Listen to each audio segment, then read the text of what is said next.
Sud Radio, politique sous influence, 11h midi, Guillaume Bigot, Juliette Briens.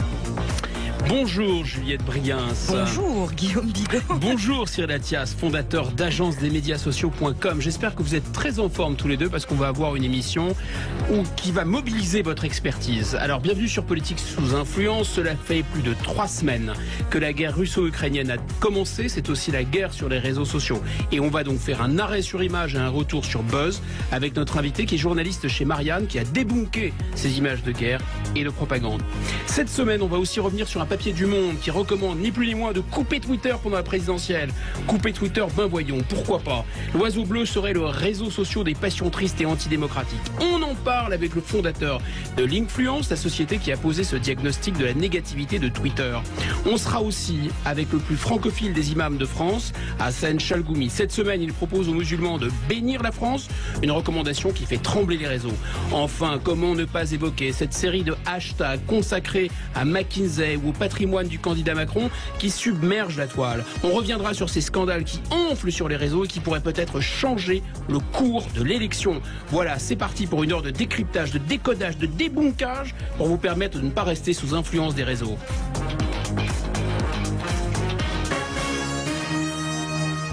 On démarre tout de suite avec la propagande de guerre sur les réseaux. À la guerre, l'information est une arme de propagande. Et la guerre ne se livre pas que dans les airs, sur mer et sur terre, mais aussi dans le cyberespace. Et c'est pourquoi les réseaux sont un terrain d'affrontement entre images. Certaines de ces images sont atroces. On y voit des prisonniers russes crucifiés, brûlés vifs.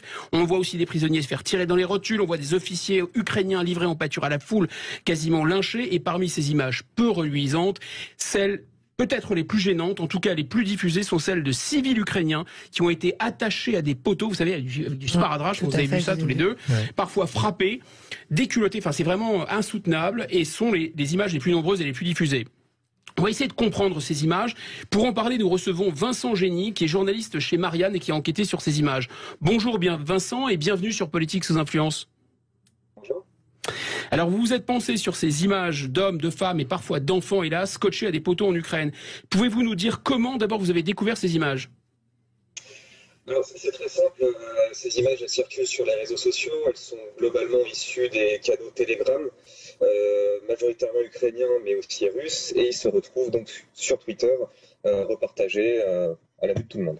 On ne sait pas donc d'où viennent les images, elles émanent à la fois des canaux russes et des canaux ukrainiens. Mais qui veut faire sa propagande sur ces images alors finalement ? Alors en fait, pour revenir au fond des images, ce qu'on voit, donc comme vous l'expliquez, ce sont des personnes qui sont attachées à des poteaux avec du film plastique autour d'eux, parfois le pantalon baissé, parfois battu, parfois avec de la peinture verte sur le visage. Alors, avec les personnes avec qui j'ai échangé, donc notamment des chercheurs, ils m'expliquaient que on voyait sur ces images le terme maraudeur qui était affiché sur ces personnes-là. Donc, il semblerait que ce soit des pillards. En majorité, exactement, en majorité des pillards, donc qui ont profité de la situation pour voler et pour prendre ce qu'ils pouvaient prendre. En fait, ce à quoi on assiste, c'est un peu à une vindicte populaire envers ces personnes. C'est-à-dire que les forces policières armées sont majoritairement sur le front. Donc, dans les villes, il y a une tendance un petit peu à se faire justice soi-même. Donc, on maintient l'ordre public en humiliant ces gens.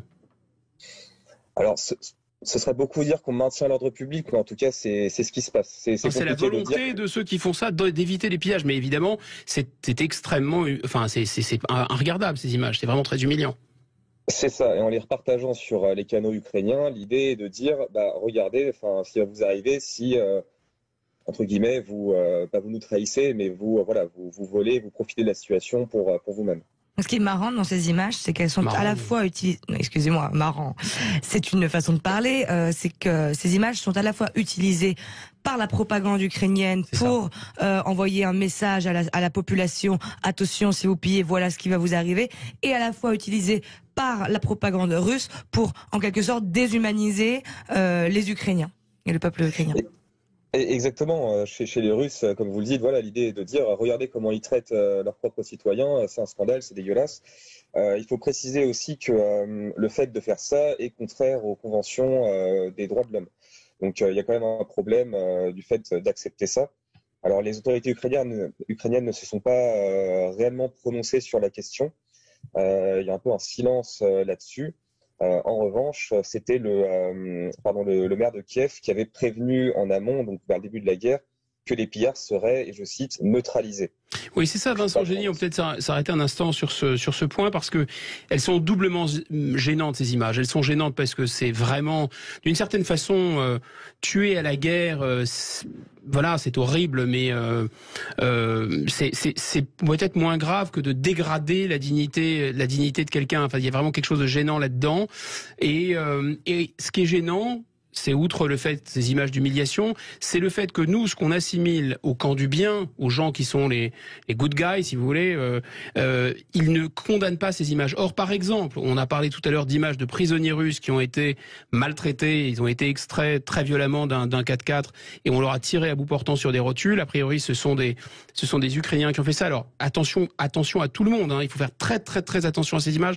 On ne sait encore une fois pas très bien qui les produit, qui les utilise. Enfin, bon, tout ça, c'est à prendre avec beaucoup de pincettes. Mais grosso modo, le président Zelensky et son entourage ont vraiment dénoncé ces images de prisonniers qui sont fait tirer dans les rotules. Alors que là, pour le coup, vous avez raison, il n'y a pas de condamnation. Et donc, ça nous laisse à penser que la démocratie ukrainienne, elle est quand même assez loin de nos standards, finalement. Je ne sais pas ce que vous en pensez, Cyril. Oui, mais après, la vraie question, c'est toujours qui est à l'origine des images et dans quel but. Est-ce que c'est le gouvernement ukrainien ou des Ukrainiens eux-mêmes, ou est-ce que c'est les Russes qui veulent aussi montrer, on va dire, l'ignobilité des Ukrainiens? A priori, les deux. Est-ce qu'on a plus d'informations? Les deux s'en servent, mais qui est à l'origine, vraiment? Vincent, vous savez, on arrive à géolocaliser ces images, me semble-t-il, non? Alors, il y en a qui ont été géolocalisés. Alors, là, vous me parlez des gens qui sont attachés au poteau. Ouais. Les gens qui sont attachés, elles sont globalement géolocalisées dans les grandes villes, dans les centres-villes des grandes villes, en fait. Et il y en a beaucoup de ces images? C'est très difficile à quantifier. On en a vu pas mal circuler, mais là aussi, hein, ça pourrait être un halo et il faut faire très attention parce que ça pourrait être quelques cas isolés. On en ferait une généralité ou ça pourrait être au contraire. C'est un peu le problème des réseaux, justement, et c'est ça tout le problème de la propagande, c'est que nous, dans nos cœurs d'occidentaux, dans notre petit idéal démocratique, effectivement. Une vidéo est une vidéo de trop, donc le choc que ça nous produit, effectivement, peut être disproportionné par rapport au nombre de cas sur place. Mais vous parliez tout à l'heure, Monsieur Génie, de peinture verte sur leur visage. Est-ce qu'on a une idée de ce que c'est, cette peinture verte, de ce qu'elle représente? Alors, absolument pas. Les chercheurs avec qui j'ai échangé n'avaient pas de détails là-dessus pour dire ce que ça représentait. C'est toujours de la peinture verte, hein, elle n'est jamais bleue ou jaune. Sur les autres articles de Debunka, je ne suis pas le seul évidemment à avoir traité le sujet, il n'y a pas non plus d'explication de cette peinture. C'est peut-être avec des pincettes encore, ça peut être du camouflage. Enfin, ça peut être des bâtons de camouflage que les militaires utilisent pour se camoufler précisément. Du noir ou du vert, c'est souvent ce qu'on voit. Moi, je trouve qu'il y a deux choses qui sont tout à fait remarquables, me semble-t-il. C'est le caractère dual, vous le soulignez tout à l'heure, Juliette, de ces images. Je sais pas si vous en êtes d'accord, Monsieur Génie, c'est-à-dire que ces images, elles sont à la fois faites pour faire peur. On peut penser aux images de drones produite par l'armée russe où on voit Mariupol littéralement rasé au sol, et ce sont les Russes eux-mêmes qui produisent ces images. Donc là, c'est une image qui est destinée à faire peur finalement. On va dire attention, si vous ne vous soumettez pas, le sort de Mariupol, ce sera le vôtre. Mais d'un autre côté, c'est dual, c'est-à-dire que comme dans l'image des gens attachés, c'est fait pour dissuader, mais l'ennemi s'en empare aussitôt en disant regardez ce que les Russes sont capables de faire, regardez ce que les Ukrainiens sont capables de faire. Et enfin, oui, je vous en prie, allez-y. Pardon, il faut juste préciser un point, c'est que les vidéos que l'on voit de personnes attachées ne sont pas repartagées par les canaux officiels des autorités ukrainiennes. Ah, très important. Ok. Voilà, ce sont sur des groupes d'Ukrainiens tout court. Il faut le dire. Qui se partagent ça, mais elles n'ont pas de vocation non plus à être largement diffusées pour passer un message. Le message passe de fait, mais c'est pas l'idée première. Alors que ce qu'on voit par exemple venant des Russes ou surtout venant des Tchétchènes, là sont vraiment des images tournées de manière très très belle, comme dans un film américain, qui ont pour vocation à être mises devant le nez des Ukrainiens pour leur faire peur. Ce qui est fascinant aussi, c'est le risque d'accoutumance finalement à l'extrême violence de ces images. C'est-à-dire que ce ne sont pas des films d'horreur ou des films de guerre, c'est la réalité. Mais on est tellement imprégné par des images atroces que finalement il y a un risque d'accoutumance. Et par ailleurs, c'est le principe de la guerre de faire sortir aussi ce que l'être humain a de pire. Après, la vraie question, c'est... Pardon. Est-ce que les militaires ukrainiens n'ont pas d'autre chose à faire que d'aller chasser ces pillards, sachant qu'il n'y a plus rien à piller quasiment, parce que tout est bombardé, tout est tout est non utilisable. Donc la vraie question aussi, c'est est-ce que c'est vraiment côté ukrainien ou bien est-ce qu'ils n'ont pas quand même autre chose à faire de se défendre eux-mêmes et sauver leur vie plutôt que d'aller chercher des pillards qui n'ont rien à piller, quoi. C'est très étonnant. C'est pour ça que globalement, on en voit parfois des militaires, mais globalement, ça reste des civils en fait qui font ça. Oui, c'est ça, c'est une sorte des sortes de milices. Mais comment vous expliquez, Vincent Génie, qu'à l'ère des réseaux sociaux, justement, de cette propagande qui se propage très vite, justement, à travers les réseaux, comment vous expliquez qu'on en sache aussi peu, finalement? Est-ce qu'il n'y a pas assez de journalistes de guerre sur place? Il faut dire déjà que du côté russe, il n'y a plus de réseaux sociaux. Ouais, mais oui. Enfin, bon, pas les réseaux sociaux occidentaux, en tout cas, qui ont été coupés. Bah, je ne sais pas si on peut dire qu'on en sait peu, parce que dans le fond, on voit les images avec marqué pillard, etc. Donc, en fait, faut pas non plus, je pense, surévaluer l'importance de ces images. Et je voulais juste revenir tout à l'heure, je vous disais, Monsieur Bigot, du fait que ça tranchait avec nos standards occidentaux. Et vous l'avez aussi dit, c'est que l'Ukraine est un pays en guerre. Bien sûr. Donc à partir de là, c'est très compliqué, nous, dans notre quotidien, de se dire, waouh, c'est très différent de notre démocratie. Et dans des guerres, il y a eu des choses parfaitement incorrectes commises par les civils. Exactement. La guerre, il y a toujours un renversement de valeurs. En tout cas, merci Vincent Génie, merci infiniment. Peut-être que vous savez que nos confrères du Monde recommandent de fermer Twitter. Je ne sais pas, ça vous paraît peut-être une bonne idée? Non?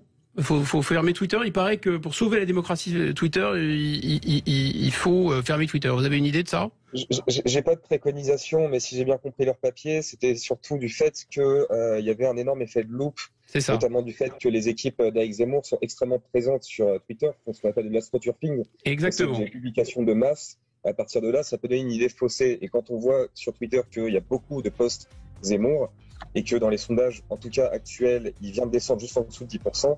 Voilà, ça peut donner cet effet loupe et c'est, je pense, leur logique. Donc, j'ai pas de préconisation. Alors, faut-il fermer Twitter pour sauver la démocratie française? On en parle juste après. Restez sur Sud Radio pour le savoir. Sud Radio, politique sous influence, 11h midi, Guillaume Bigot, Juliette Brias. Bienvenue de retour sur Politique sous influence. Alors, on va se poser la question de Twitter, vous savez, cette boussole que l'on consulte tout en sachant qu'elle n'indique pas le Nord. Cette semaine, nos confrères du Monde posent sérieusement la question présidentielle 2022. Faut-il se couper de Twitter, qui serait devenu, je cite, un huis clos politique hostile? Pour en parler, nous recevons Guilhem Fouettillou, cofondateur de Linkfluence, j'espère que je l'ai bien prononcé, une société qui étudie de près les réseaux sociaux et qui a dressé justement le diagnostic de la négativité de Twitter. Bonjour Guilhem Fouettillou, soyez le bienvenu sur Politique sous influence. Bonjour, merci pour l'invitation. Je vous en prie. Alors d'abord, commençons. D'abord, on a deux experts des réseaux sociaux avec Cyril Attias, que vous connaissez, je pense. Donc mais c'est pas trop. On n'aura pas trop d'avoir deux experts pour comprendre cet appel quasiment à couper Twitter de la part de la presse. C'est assez curieux. Mais d'abord, commençons par votre société Linkfluence. Vous avez collaboré justement avec Le Monde dans cette enquête. Quel est votre métier finalement, comme on dit?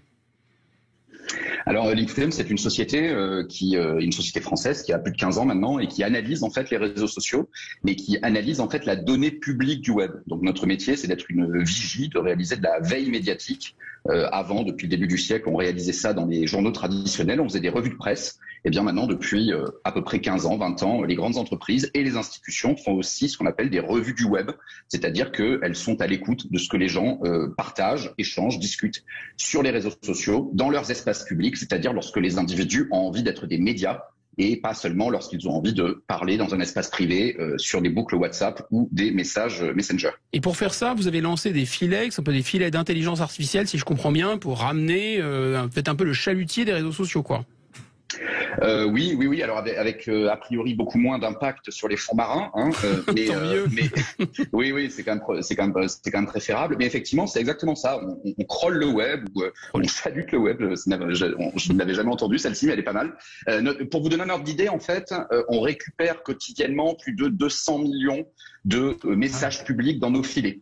Et un peu comme un chalutier, effectivement, ça peut être des grosses baleines, c'est-à-dire des articles du New York Times, de la partie web de Sud Radio ou de grands médias, donc qui sont des espaces à forte visibilité, jusqu'à véritablement des toutes petites sardines ou des tout petits gardons qui vont être des tweets qui peuvent être publiés par des gens qui ont que 3-4 followers. Mais à partir du moment où c'est public et où les gens ont publié avec une intention de pouvoir être entendus, ils ont voulu faire œuvre de parole publique. Eh bien, nous, notre métier, c'est de les entendre, de récupérer ça. Et donc, on en récupère plus de 200 millions par jour. Ah, c'est colossal. Et ensuite, on utilise... Ouais, c'est colossal. Et ensuite, on utilise des algorithmes d'intelligence artificielle, parce que vous doutez bien qu'on peut pas tous les lire. Bien sûr. Mais qui, globalement, vont faire 3 choses. Si c'est du texte, on essaie de comprendre ce qui se dit. Est-ce que c'est plutôt positif, négatif? Quelles sont les grandes thématiques qui sont abordées? Quelles sont les personnes qui sont citées? Si c'est des images, on fait de l'analyse d'images depuis quelques années. Alors, on reconnaît globalement, est-ce qu'il y a des objets dans les images? Est-ce qu'il y a des marques qui sont citées? C'est surtout beaucoup utilisé dans le monde du marketing, hein, comme le sait très très bien Cyril Attias. Et on va aussi essayer de savoir, évidemment, si ça s'est beaucoup diffusé. C'est-à-dire de faire la différence entre le message d'un média très influent et le petit tweet ou le petit message de quelqu'un qui n'est suivi par personne. Et justement, là, vous avez collaboré avec Le Monde, vous avez collaboré aussi donc avec des journalistes, avec des chercheurs en sciences de l'information, en sciences du numérique, et vous avez essayé de mesurer, je crois, le décalage entre les échanges Twitter et la réalité politique, et vous en arrivez à plusieurs conclusions. Et d'abord, première conclusion, vous vous dites, c'est Twitter, dans cette enquête, c'est un média à part. Pouvez-vous nous expliquer pourquoi ? C'est un réseau social à part, pardon. Voilà, exactement. C'est un réseau social à part, parce que en réalité, quand on essaie de comprendre comment est-ce que la société s'exprime sur le web, on parle beaucoup des réseaux sociaux qui sont des espaces plutôt fermés, où on parle à une petite communauté. Twitter, c'est le seul réseau quasiment aujourd'hui qui, depuis sa création, depuis le tweet numéro 1 lors de sa création en 2006, a pour vocation véritablement de produire des messages comme si vous étiez un média. Ça permet à n'importe qui de pouvoir dire « je suis un média » au même titre qu'un émetteur d'information. Voilà, au même titre qu'un grand journal, qu'une grande radio. Donc je produis un message à la base en 140 caractères, aujourd'hui 280, et n'importe qui pourra y accéder. Donc la conséquence de ça, ça fait que les gens qui viennent sur Twitter, il y a des gens qui viennent pour converser entre amis, mais finalement c'est presque une mauvaise compréhension de ce à quoi véritablement sert Twitter. En réalité, si on utilise Twitter, c'est plutôt dans une logique de se dire je veux avoir une influence sur le débat public, sur l'espace public, et je veux que mes messages soient entendus, soient vus, soient lus, et génèrent de l'engagement par du plus grand nombre de personnes possibles. Mais alors tout le monde n'est pas sur Twitter. Je crois que c'est 5,2 millions de personnes en France, et notamment ce que vous soulignez, c'est qu'il y a à peine 9% des gens qui sont très nombreux à voter, les 55-64 ans, ils sont 9% seulement sur Twitter. Donc ce qui fait que pour vous, il y a un effet de déformation, c'est ça ?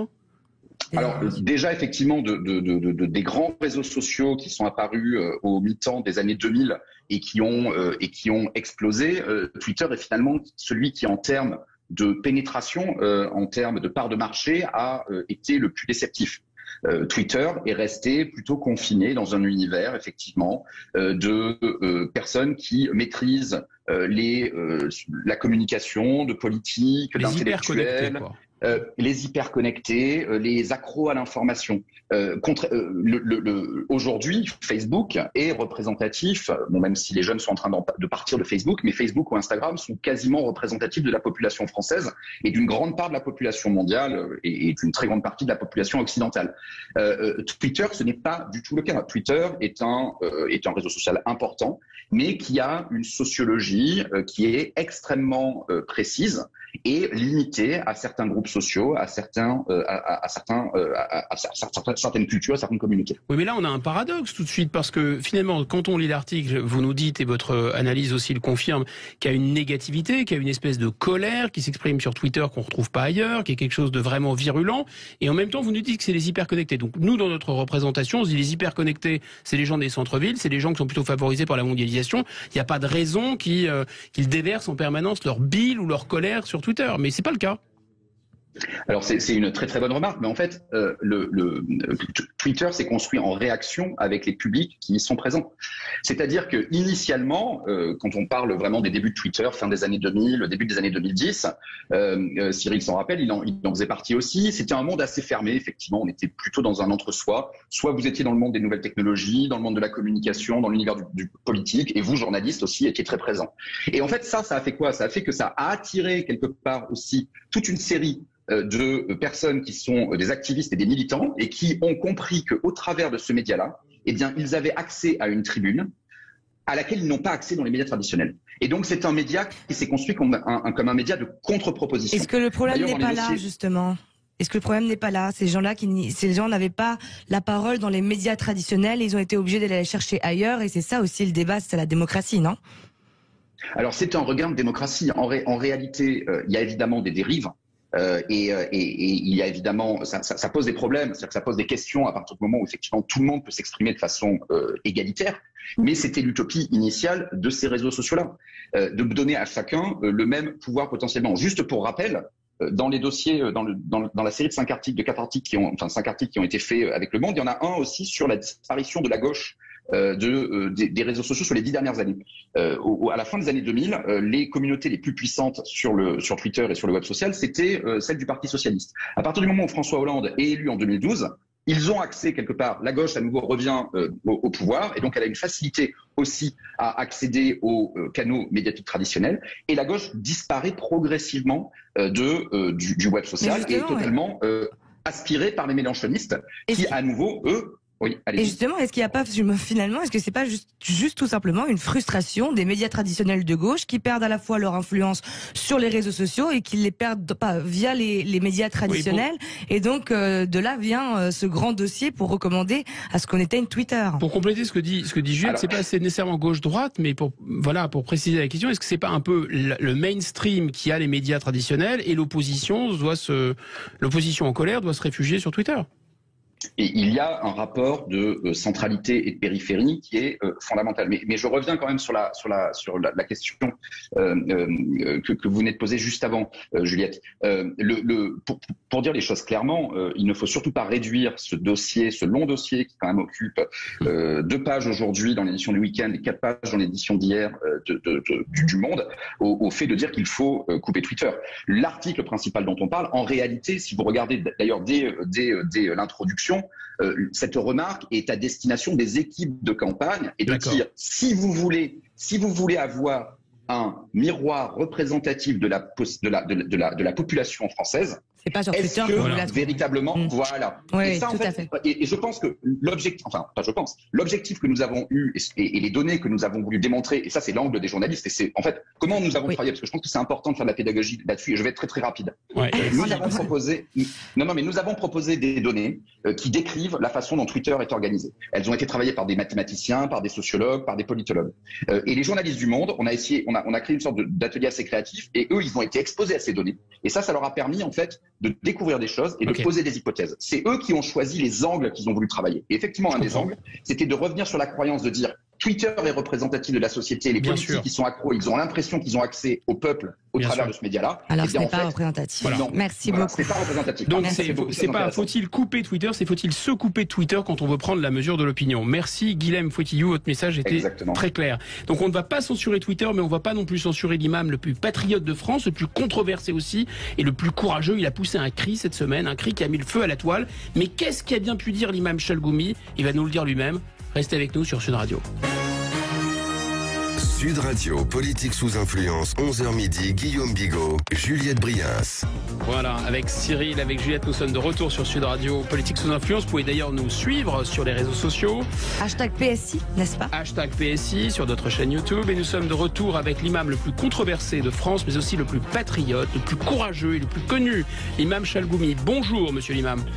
Bonjour.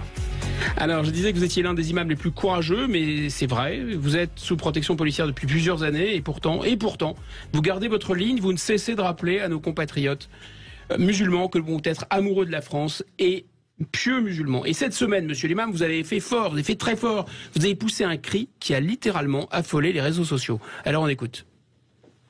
Responsabilité des parents. J'ai un beau chapitre et thème. Il parle France Akbar. Oui, ça provoque un peu, mais c'est la réalité. Oui, on dit plus Allahu Akbar, ce serait France Akbar. France Akbar. Oui, elle est grande cette République. Elle est grande. Elle donne la place à Chalgoumi. France Akbar, est-ce que vous comprenez que ça ait plus choqué? Est-ce que ça a été le cas sur les réseaux sociaux? En tout cas, ça a fait beaucoup parler, monsieur l'imam. Mais malheureusement, il y a des intelligents, il y a malheureusement des imbéciles. C'est clair, et je répète, j'ai jamais demandé de remplacer Allah Akbar dans les prières. Vous savez, Dieu, il est grand, sa puissance, sa foi, dans toutes les religions et surtout chez les musulmans. Et de dire France Akbar, oui, je l'affirme, je le répète, la France, elle est grande. Hier, j'étais dans ma prière le vendredi. Je sors, j'ai terminé ma prière, je trouve une dame, elle vient me voir, il me dit, monsieur l'imam, France Akbar. Elle m'a dit 3 mois, elle était à l'hôpital hospitalisée par rapport à le Covid. À la fin, elle a eu du souci de payer. Ils ont dit l'État qui l'a pris en charge. Elle m'a dit, elle a pleuré. Elle m'a dit, la France, elle est grande. C'est elle qui m'a sauvé. Oui, je le dis, France Akbar.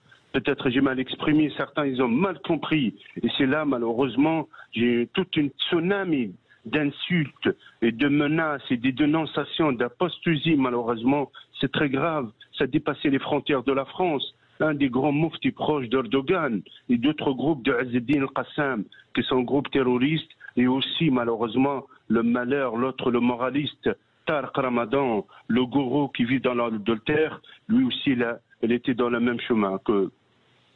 En fait, j'allais dire, tous les judéo-islamo-chrétiens ont tous le même Dieu. C'est le Dieu qui a créé le ciel et la terre. Donc ce Dieu est tellement grand, il est créateur et responsable de tout. Donc à côté, nous sommes tous tout petits, même la France finalement. Mais la France peut être grande aussi. Ça va pas diminuer, la taille de Dieu. Donc c'est assez curieux. Comment vous expliquez finalement qu'il y ait systématiquement cette haine? C'est quand même curieux. La France et l'islam ont vécu en bonne intelligence pendant plusieurs siècles. Comment vous expliquez qu'une part croissante de la jeunesse française musulmane soit tentée par les sirènes d'un islamisme justement violemment anti-français? Vous savez, il y a 3 points. La première, c'est la patrie. Il y a un manque de relation avec la patrie, cet amour. C'est très rare qu'ils entendent des religieux ou même des laïcs de parler autant d'amour et de grandeur pour la France. Et ça, c'est grave. Ça, c'est malheureusement, peut-être c'est dit, soi-disant, ils sont bloqués encore dans leur passé colonial ou sont bloqués avec leur discours victimaire. Et que je le répète, les conséquences d'aujourd'hui dans le milieu islamiste ou dans le milieu, malheureusement, racaille et qui déteste la France, c'est ce discours victimaire qu'on n'a pas eu de rempart par ça, et on n'a pas eu aussi à voir la clarté de parler d'un discours clair. Deuxièmement, l'islamisme. L'islamisme, parce que la majorité des sites internet que je l'ai vu dans ces jours-là, c'est des fréristes, c'est l'islam politique. Qu'ils ont utilisé ça pour m'attaquer, pour me menacer, pour avoir toute cette haine contre moi. Est-ce que vous diriez, monsieur l'imam, que cet islamisme frériste, il est une sorte de patriotisme substitution? C'est-à-dire qu'en fait, les jeunes, comme tous les autres d'ailleurs, ont besoin d'appartenir à un groupe. Et s'ils n'appartiennent plus à la France, on remplit le vide, un peu comme on voit en Corse, comme on voit ailleurs. C'est tout à fait. Ils sont récupérés par ces groupes, malheureusement. Ce vide-là, il était récupéré par l'islamisme, par des fantasmes, par des gens qui, soi-disant, ils défendent Allah. Et défendez quoi? Vous défendez quoi? Vous savez, il devient comme des polices islamistes. Moi, la seule chose qui m'a choqué quand j'ai vu ça, j'ai dit, oh my God, mon Dieu, c'est pas normal. Pourquoi quand il y a des jeunes, des racailles, pardonnez-moi, ils jettent des pierres sur des policiers en disant Allahu Akbar, malgré que ce sont des dealers, voyous et voleurs, et ça choque pas. J'ai pas vu autant de réactions. Quand on voit des terroristes qui tuent au nom d'Allah, Allahu Akbar, ça ne choque pas. J'ai pas vu cette réaction comme un tsunami de dire, oh, c'est pas normal d'utiliser le nom de Dieu, le divin, le miséricordieux, mais quand un imam, un homme libre, il dit France Akbar, oui, je reconnais la France Akbar, jamais je remplace ce mot-là, je dis France Akbar dans mon quotidien, dans mon esprit, et je dis Allah Akbar dans mes prières et dans ma foi. Merci. Monsieur l'imam, vivez-vous des pressions extrémistes de plus en plus violentes, vous direz, depuis quelques années? Sentez-vous une pression de la part des islamistes sur la religion musulmane? La veille de Ramadan, je suis plein Ramadan. Normalement, c'est un message de paix et d'amour. Normalement, c'est un message de partage. C'est un message d'équilibre, d'esprit, de force d'intérieur. On se trouve face à une minorité qui sont très agitées, J'ai reçu quand même beaucoup de courage et beaucoup de soutien. Je parle de mes concitoyens. Ils ont dit, vous avez raison, il faut le dire. Nous, on le dit. Nos parents nous ont dit que la France, elle est grande, elle est grande dans son histoire. La France, elle est grande aussi dans ses valeurs, tout ça. Je sais bien sûr, depuis hier, malheureusement, ils ont renforcé ma sécurité avec toutes les menaces de sang et montent. Ce soir, j'ai la prière de Ramadan le soir. On fait attention avec la crainte. Depuis hier, malheureusement, je remets encore le gilet pare-balles. Je fais attention. C'est ça notre quotidien. C'est le combat. Cher ami, ce mot France Akbar, elle fait bouger les lignes même dans le monde arabe. S'ils disent que l'imam Chalgoumi n'est pas écouté, pourquoi réagissent-ils comme ça? Aussi, il n'y a pas de place, cet imam. Vous avez raison. Et pourquoi le monde il bouge? Croyez-moi, je vais au Qatar, en Turquie, en Iran, au Liban, partout, il est en train de bouger le réseau. Merci. Parce qu'un imam, il a dit France Akbar. Merci, merci faites attention infiniment. à vous. Prenez soin de vous. La France a besoin de vous. Et très bon Rabadan. Merci, monsieur Lima. Merci pour votre courage et pour votre éloquence. Et sans vous manquer de respect, monsieur Limam, le buzz que vous avez déclenché n'est rien en comparaison cette semaine de la collection de hashtags qui a littéralement hystérisé la toile. Nous sommes à 10 jours du choix des Français. Alors, est-ce que un hashtag peut renverser le cours de la présidentielle? On vous répond tout de suite sur Sud Radio avec notre invité qui a enquêté sur le patrimoine du président Macron. Sud Radio, politique sous influence, 11h midi, Guillaume Bigot, Juliette Briens. Alors, je vous l'ai promis, une promesse qui va être tenue. On va poser la question à hashtag. Oui. Une série de hashtags peut-il changer le cours de l'élection présidentielle? On va en parler avec notre invité, Olivier Bérurier. Bonjour. Bonjour. Wikipédia, dites-vous, vous êtes un blogueur français, actuaire de profession. En 2011 est fondé le site web Les Crises, qui traite d'analyse économique, de crise bancaire, monétaire et institutionnelle, et de géopolitique. Alors, est-ce que Wikipédia ment? Non, mais c'est pas tout à fait à jour, puisque depuis 6 mois, on a créé aussi un site professionnel. Et lucide. Une activité de journaliste maintenant, oui, et lucide, de façon à pouvoir prendre le temps de la réflexion, prendre le temps d'analyse, pour proposer une information, je dirais, de qualité, réfléchie, sourcée, factuelle. Alors justement, si vous êtes là aujourd'hui, c'est que vous avez participé, grâce à cette capacité d'analyse et d'objectivité, à un reportage, en tout cas c'est présenté comme ça, un reportage citoyen en 8 épisodes, dont un de ces épisodes s'intitule la série s'intitule Un homme d'affaires à l'Élysée, et l'un des épisodes concerne plus particulièrement ce que serait devenu le patrimoine du président de la République, et c'est ça qui fait très très mal apparemment à la campagne de Macron. Parce que ça a l'air de créer une énorme tension. Il faut dire que ces accusations de connivence entre Emmanuel Macron et les milieux d'affaires, c'est la question du patrimoine, mais c'est aussi relié à la question McKinsey, la question du Rothschild Gate, comme on dit, mais on va se concentrer avec vous sur la question du patrimoine. Donc vous avez enquêté sur la question du patrimoine d'Emmanuel Macron, et à ce titre, donc je disais, vous avez contribué à ce reportage. Qu'est-ce que c'est que ce problème de patrimoine, en fait? En fait, c'est une vieille histoire, cette partie-là. En fait, date de la campagne de 2017, donc c'est assez. Donc il n'y a rien de nouveau déjà pour commencer. Sur la partie patrimoine même, non. Mais par contre, ça montre qu'il n'y a pas eu de travail journalistique de qualité, qu'on n'a jamais eu les réponses en 2017. C'était quelque chose qui avait déjà beaucoup embêté la campagne d'Emmanuel Macron. Et les choses sont assez simples, a priori légales. Je veux être clair là-dessus. Mais Emmanuel Macron, on sait qu'il est passé par une banque d'affaires. Il a réalisé de très gros deals.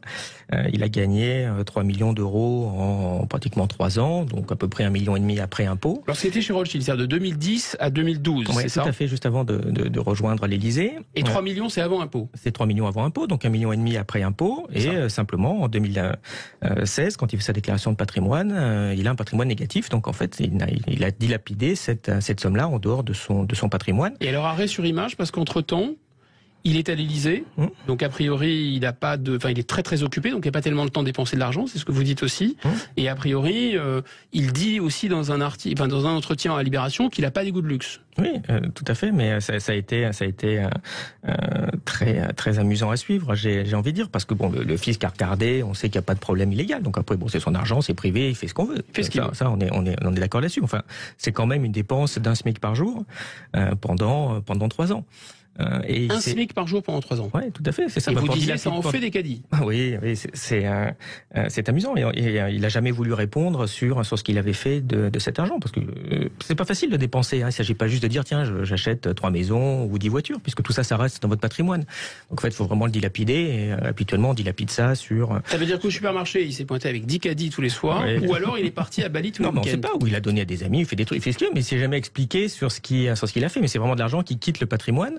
C'est-à-dire c'est un rythme de chèque saoudien, quoi, clairement, mais sauf qu'il finit un peu chèque sans provision, puisqu'en fait il finit sans argent, alors que normalement le chèque saoudien à la fin il a toujours de l'argent, puisqu'évidemment il y a du pétrole qui rentre, alors que pas lui. Et c'est amusant parce qu'en fait il a rejoint Rothschild à la demande, sur les conseils de plusieurs amis en disant va chez Rothschild, tu veux gagner beaucoup d'argent, après si tu fais de la politique tu seras moins tenté par. Vous en avez parlé, je crois, avec un des condisciples d'Emmanuel Macron à l'inspection générale des finances, Michel Rocard, et vous avez dit c'est moi qui ai donné le conseil à Emmanuel Macron de rejoindre la banque Rothschild, la banque d'affaires. Ça n'a pas été le seul, mais oui, oui. Alors bon, c'est une démarche dont on peut déjà discuter, parce qu'on a quand même le droit d'être... Pourquoi rejoindre la banque d'affaires? Rejoindre la banque d'affaires pour faire fortune avant d'entrer en politique? Oui, c'était ça un peu l'idée, c'était de dire, bon, après tu seras moins tenté par de la corruption, par des choses comme ça, si déjà t'es riche. Bon, c'est déjà une vision particulière de la politique, comme si on peut pas être pauvre et honnête, mais bon, pourquoi pas, après tout, ça peut peut-être s'entendre. Mais ce qui est rigolo, c'est d'aller faire ça et d'avoir tout perdu au moment où on fait de la politique, parce que c'est le seul inspecteur général des finances qui finit ruiné après avoir gagné quand même 3 millions d'euros. Moi j'ai une question, en bon banquier, est-ce qu'il aurait pu placer cet argent? Est-ce que ça aurait pu sortir du patrimoine? A priori non, enfin si ça sort du patrimoine, c'est sorti du patrimoine. Mais après voilà, on pose quelques questions comme ça. Parce que qu'est-ce que le patrimoine? En fait, c'est ça qu'il faut définir, c'est quoi? C'est ce qu'on possède. C'est ce que vous possédez, oui, tout à fait. Donc si on investit cet argent, vous le possédez toujours. Plus. On le possède toujours? Si, vous le possédez toujours, bien sûr. D'accord, donc ça rentre dedans aussi. Mais c'est marrant qu'on parle de ça maintenant, alors à un temps où justement la transparence est de mise, parce que vous vous rappelez de cet énorme buzz sur les réseaux sociaux, on en avait parlé ici sur Sud Radio il y a quelques semaines, sur le patrimoine des candidats. Donc ceux qui avaient le plus fait peser, c'était pas ceux les plus riches d'ailleurs, hein. Je crois qu'en numéro 1 c'était Valérie Pécresse, ensuite Éric Zemmour, et il y avait aussi Emmanuel Macron qui avait un patrimoine de 500 000 €, donc ça avait fait poser des questions évidemment par les internautes, et puis ceux qui avaient le fait plus buzzer, c'était ceux d'en bas, avec Monsieur Poutou par exemple. Et ce qui était incroyable dans ce résumé de patrimoine, c'est que c'était très détaillé, c'est-à-dire qu'on savait que Macron avait encore un prêt à rembourser pour des travaux qu'il avait effectués en 2011. Enfin, donc comment vous expliquez qu'on n'ait pas plus d'informations? Et d'ailleurs, ce que dit le président de la République, c'est qu'une partie de cet argent, il a réinvesti dans des travaux effectués soit au domicile qu'il a acheté, soit dans la maison de son épouse. Oui, mais sauf que derrière, il a fait un emprunt aussi pour faire les travaux. Ça, c'est marqué dans le truc, donc on n'a jamais eu la réponse. Donc ça ne se compense pas, c'est ce que vous dites. Tout à fait. Et puis de toute façon, si c'est une créance qu'il a sur sa femme, et bien derrière, dans ce cas-là, ça devrait être aussi dans la déclaration de patrimoine. Enfin, mais puis si c'était ça, il aurait donné le détail. Mais là, on parle de 1,5 million d'euros. Donc soyons clairs, vous dites il n'y a rien d'illégal, a priori. Mais vous posez des questions dont les insinuations sont quand même assez graves. Non, il fait ce qu'il veut derrière. Mais ce qui est intéressant, pourquoi on en a parlé en 2017, c'est le type dit, confiez-moi la France, je vais la gérer. Il n'est pas arrivé à gérer son patrimoine. C'était intéressant comme question. Parce que là, on parle de cet aspect des rémunérations, mais derrière, il y avait d'autres choses aussi. Par exemple, il a acheté son logement parisien. Il a en 2000, je crois c'est 2007-2008. Il a revendu en 2015-16. Il n'a pas fait de plus-value. Je pense que c'est le seul Parisien qui n'a pas fait de plus-value sur son appartement alors que les prix ont augmenté 30%. Parce que sans doute il a acheté trop cher. Enfin, ça montrait plus une folie des grandeurs en fait. C'est simplement ça, qu'il n'y avait pas quelque chose d'illégal. Après, beaucoup de gens ils sont tombés dessus en disant oui, vous n'avez pas que votre argent à l'étranger, ce qui est ridicule. Mais ce que vous dites quand même en creux, et vous n'êtes pas le seul à le dire, c'est aussi dans ce reportage. D'ailleurs, qu'est-ce que c'est que ce reportage citoyen? Qui l'a réalisé? Comment il a été financé? Parce il faut dire qu'il a fait, et c'est pour ça qu'on en parle aujourd'hui, un buzz absolument sensationnel. Je crois qu'il a été vu 220 000 fois en moins de 24 heures. Oui, je crois qu'il a dépassé 500 000 en fait maintenant. Et qui sont les auteurs, l'auteur ou les auteurs? C'est Jean-Baptiste Rivoire du site Off Investigation qui a fait une série de documentaires d'ailleurs. Qui est un ancien journaliste de Canal, c'est ça? C'est un ancien responsable du pôle enquête, de Canal+, oui, tout à fait.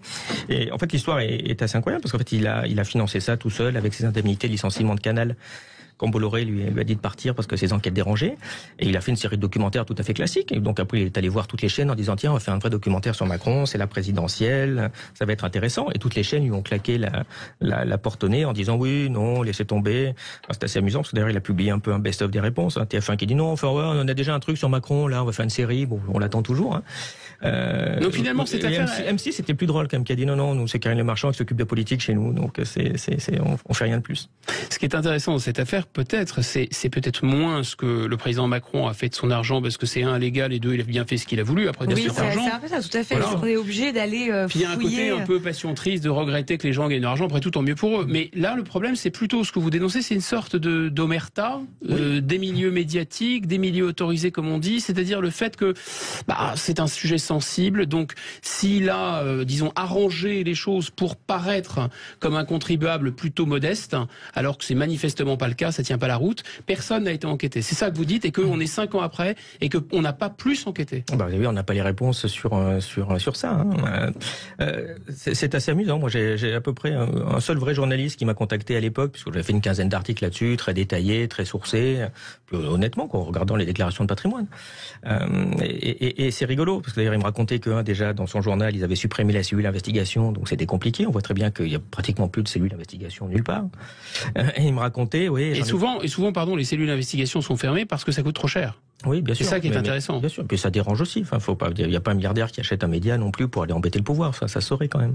Mais vous ne croyez pas vraiment finalement à la thèse du mauvais gestionnaire. Vous croyez? Si. Enfin, je pense au mauvais gestionnaire. Je pense oui. Pour moi, j'avais plus une idée de folie des grandeurs qui mais c'est parce que en fait, dans cette histoire, on a vu plus tard après 5 ans de présidence. Enfin. Si j'ai bien compris, c'est où il y a une question de mauvaise gestion du patrimoine par un Macron qui ne serait pas aussi bon banquier qu'on le pense. Qui pourrait claquer un pognon de dingue. Ou alors il y a une manipulation d'opinion en essayant de se faire passer justement pour une personne à faible patrimoine, comme vous l'avez dit tout à l'heure. Mais son entourage finissait par dire oui, c'est vrai qu'il a beaucoup dépensé. Bon oui, ça c'est sûr qu'il a beaucoup dépensé quand même, et qu'il a fini ruiné. Mais pour finir sur mon anecdote que je racontais de journaliste, c'est me raconter, j'en ai parlé à mon rédac chef, il trouve ça super intéressant, mais on va pas enquêter parce que sinon ça va faire le jeu de Marine Le Pen.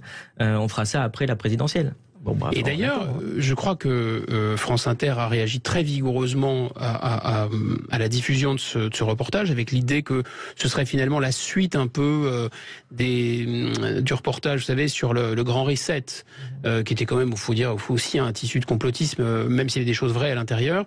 Et là, ce serait la suite, donc ce serait l'expression vidéo sur Internet de la lèpre populiste. Enfin, ce serait le canal officiel de la lèpre populiste. Sauf que vous voyez très bien et on vous a accusé que ce documentaire est de qualité. Alors non seulement il est de qualité, je l'ai regardé, j'en ai regardé d'autres épisodes, mais surtout, ce qui est intéressant, c'est que France Inter vous avez épinglé vous personnellement en disant que vous étiez un ami de la Russie. Oui, c'est ce qui est n'importe quoi. Enfin, c'est derrière. Enfin, moi évidemment, je condamne. Donc c'est pas un coup des Russes. Je condamne tout ce qui se passe là. Je condamne. Mais qu'est-ce que je vous dis, c'est tellement ridicule. Enfin, proximité. Mais vous voyez, enfin, c'est juste une façon de salir les gens pour pas répondre, parce qu'en plus ils se foutent de moi, ils se foutent de Rivoire, mais ils enquêtent pas en fait. Pourquoi ils n'enquêtent pas? Il n'y a pas la réponse à la question. Il n'y a qu'à poser la question à Emmanuel Macron. Mais il est où le journaliste qui va aller voir Emmanuel Macron, qui va lui poser ce genre de questions? Enfin, mais là, je vous repose officiellement la question. Vous n'avez vraiment aucun lien avec la Russie? Mais j'ai aucun lien. Mais c'est complètement délirant tout ça, parce que j'avais beaucoup travaillé sur l'Ukraine à l'époque, en alertant dès 2014 qu'il pourrait y avoir une guerre. Mais non, moi je condamne la Russie, je condamne le régime de Poutine. Enfin, je vais même aller plus loin. Si on applique les règles du procès de Nuremberg, Poutine devrait être pendu. Il a un crime d'agression qui est tout à fait injustifiable et inqualifiable. Bon, faut qu'il fasse la queue parce qu'avant, faut prendre Clinton pour la Serbie, Bush pour l'Irak, et sans doute Sarkozy pour la Libye. Oui. Et ça rebondit sur le sujet qu'on a traité auparavant, sur le fait que finalement les réseaux sociaux en général, Twitter en particulier, devient une sorte d'opposition par rapport à des médias qui sont mainstream et qui mettent une espèce de chape de plomb. Tout à fait, car les internautes, on a vu, se posent la question. Voilà. Ça, et là, on a un média financé par l'impôt, qui est France Inter, et France Inter calomnie comme ça, calomnie, il en restera toujours quelque chose. Sûr, le tout pour ne pas rendre compte du fait qu'ils n'ont rien à dire et qu'ils n'ont absolument pas enquêté et qu'ils n'ont pas de réponse aux questions. Mais d'ailleurs, puisqu'ils aiment bien cette expression, qu'est-ce que c'est qu'apparaître du complotisme, ce qu'ils font là? C'est ça, c'est le complotisme mainstream, parce que bien sûr, il y a le complotisme bas niveau. C'est un complotisme chic. Et puis il y a le complotisme chic sur oui mais tout ça c'est pas clair, il y a des trucs derrière, il peut pas y avoir un citoyen qui se pose des questions, soit sur le patrimoine de Macron, ou soit moi aussi en 2014, tiens pourquoi l'extrême droite ou voir des néo-nazis derrière prennent quelques postes ministériels en 2014, voilà c'est tout. Mais il y a le bon et le mauvais complotisme. C'est complètement délirant. Oui mais c'est exactement ça. Oui. Mais vous voyez très bien, l'accusation de complotisme sert à disqualifier les gens, et d'ailleurs teinté de haine de classe en fait. C'est un instrument au service des puissants pour essayer de disqualifier tous ceux qui se posent des questions. Mais quand vous regardez, la plupart de ces gens-là, ils sont tout aussi complotistes, un complotisme plus rond, plus propre, si vous voulez. Mais ça reste complètement du complotisme. Quand vous demandez où sont les preuves, ils en ont pas, en fait. Parce que vous accusez sans preuve, c'est bien du complotisme derrière. Et de toute façon, il y a un magnifique article de Frédéric Lordon sur ce sujet, sur le complotisme des anti-complotistes. Parce qu'au bout d'un moment, tous ceux qui sont en train, soi-disant, de dénoncer le complotisme, ils finissent par se dire, mais pourquoi ces gens sont complotistes? Et donc, ils se mettent à bâtir des théories eux-mêmes complotistes sur... Bon, j'entends bien, mais on peut pas dire que le complotisme n'existe pas non plus. Mais bien sûr, mais je suis même en train de dire qu'il est très répandu, des gens très délirants et oui, mais qui concerne une grande partie des classes populaires, une grande partie des classes supérieures. Le complotisme est bien réparti. Mais voilà, dans toutes les classes sociales. Qu'on vous raconte pas. Et ce qu'il faut, il faut des gens qui s'occupent de faits, il faut des gens qui soient sérieux, il faut des gens qui fassent un travail de qualité, comme ce documentaire en particulier. Mais ça montre qu'on est complètement démunis, qu'il y a un système médiatique qui ne fonctionne plus, puisque ce n'est pas lui qui fait ce travail-là, et qu'on se retrouve à avoir Jean-Baptiste Rivoire qui lance sur ses fonds son site, moi qui lance le site Élucide, et on a besoin des réseaux sociaux. On voit très bien, comme vous le signalez, que derrière, c'est ça qui permet quand même de faire vivre la campagne, parce que le scandale McKinsey, il a été vite évacué des médias mainstream. Quand vous regardez, c'est stupéfiant en fait sur ces. On en a parlé, choses-là. On en parle, mais on en parle moins que sur les réseaux sociaux. Ça fait 5-6 jours que le hashtag est en numéro 1 en top tendance, que les gens ne parlent que de ça sur les réseaux sociaux. Mais comme on l'a dit tout à l'heure, est-ce que Twitter est représentatif de la population et de la réalité? Regardez, c'est très drôle. qu'est-ce qu'a sorti finalement la seule défense quasiment des macronistes? C'est du complotisme si vous posez. C'est que les autres pays en font plus. Oui, mais enfin voilà, tout ça est ridicule et montre à quel point l'État est complètement en forme de désagrégation. Du coup, moi j'ai une question pour vous. Est-ce que vous pensez que c'est le pouvoir qui exerce une pression sur les médias ou sur les groupes médias? Ou est-ce que c'est une autocensure des rédactions? Non, généralement c'est une autocensure, et même plus qu'une autocensure, c'est les gens sont embauchés parce qu'ils pensent comme ça, donc il n'y a pas de censure, même pour eux, ils pensent que c'est naturel. Bien, et que les gens en face sont tous des fous, sont tous des cinglés, sont tous des gens achetés par je sais pas qui et qui ont des mauvaises intentions. Donc le vrai complot, c'est qu'il n'y a pas de complot. Ouais. Généralement, après, faut pas imaginer qu'il n'y a jamais de complot, bien sûr qu'il y en a, mais il y en a beaucoup moins que ce qu'on peut penser. Parce que c'est très difficile d'ailleurs de faire un vrai complot si vous regardez. Donc c'est ce que disait Michel Rocard, entre la bêtise et le complot, il faut généralement oui, c'est la bêtise qui est là. Oui. C'est de ça dont on parle d'ailleurs, finalement. Mais en tout cas, c'est une tristesse de voir à quel point le journalisme d'investigation disparaît. Demandez-vous d'ailleurs, je sais pas, prenez le Figaro, prenez Le Monde, c'est quoi les derniers scoops qu'ils ont fait l'année dernière? Vous ne savez pas, depuis 5 ans, c'est quoi les gros trucs qu'ils ont sortis? Ouais, alors on va vous sortir, oui, ça y est, les fameux leaks, oui, il n'y a plus que ça, quoi. Ils ouvrent la boîte aux lettres, on leur a passé 50 000 fichiers, déjà, a priori nettoyés, parce que vous les maîtrisez pas. C'est vrai qu'aujourd'hui, on est habitué aux articles du Canard et de Mediapart. Oui, c'est ça. Cache Investigation, France Télévisions, quand même. D'accord, mais. Qui en sort de temps en temps. Ouais. Bien sûr, mais. Le Canard enchaîné, d'ailleurs, il y a un très bon journaliste du Canard enchaîné, Hervé Martin, qui est dans ce reportage. Bien sûr, mais là, on parle de quelques médias qui se sont spécialisés là-dessus. Oui. Moi, je parle du Monde, du Figaro, de TF1, de M6, etc., etc. Ils n'ont plus le temps, ils n'ont plus le temps, plus l'argent. C'est un peu la même chose. Parce que les cellules d'investigation ont été supprimées. Et d'une part, parce que en effet, ça coûte cher. Et d'autre part aussi, parce que c'est dérangeant. Parce que qui a envie aujourd'hui de lancer. Et c'est dérangeant seulement si on enquête sur les mauvaises personnes. J'imagine qu'ils aimeraient avoir des cellules d'investigation pour investiguer sur d'autres candidats. Mais vous voyez bien qu'aujourd'hui, si vous lancez une enquête sur le patrimoine de Macron, vous allez être accusé de faire le jeu de Marine Le Pen ou de Zemmour. Oui, mais vous pourriez très bien lancer une enquête sur le patrimoine de Marine Le Pen, vous voyez. Bien sûr. Mais c'est rigolo. Donc on ne peut pas dire que les cellules d'investigation ont été supprimés pour ça, puisqu'ils pourraient très bien s'en servir pour faire des investigations sur d'autres pour faire candidats. Plaisir à Emmanuel Macron que finalement pour réduire les coûts. Et on en revient à l'idéologie portée par Emmanuel Macron, par le mainstream et par McKinsey. Bien sûr, mais comme les journalistes partagent à peu près la même idéologie, vous devez avoir, tout comme les policiers votent beaucoup pour Marine Le Pen, c'est bien que les journalistes vont voter beaucoup pour Emmanuel Macron. Vous n'avez pas enquêté sur votre candidat pour le mettre en difficulté au bénéfice de l'extrême droite. Certes. Merci Olivier Berruyer. Donc on rappelle votre travail de très grande qualité sur Élucide. Oui, tout à fait, qui est un site internet et qui est aussi une chaîne YouTube gratuite, donc n'hésitez pas à vous abonner pour nous soutenir, parce que c'est un sujet qu'on n'a pas le temps d'évoquer, mais il y a une forme de censure aussi de plus en plus forte. Merci. Des GAFAM. Merci à vous. On vous retrouve sur la toile donc, et on parle auto avec Laurence Perrault et Jean-Luc Moreau, c'est tout de suite après, et on va voir si les pics de pollution printaniers sont dus vraiment à l'auto. Est-ce vraiment la faute de l'auto?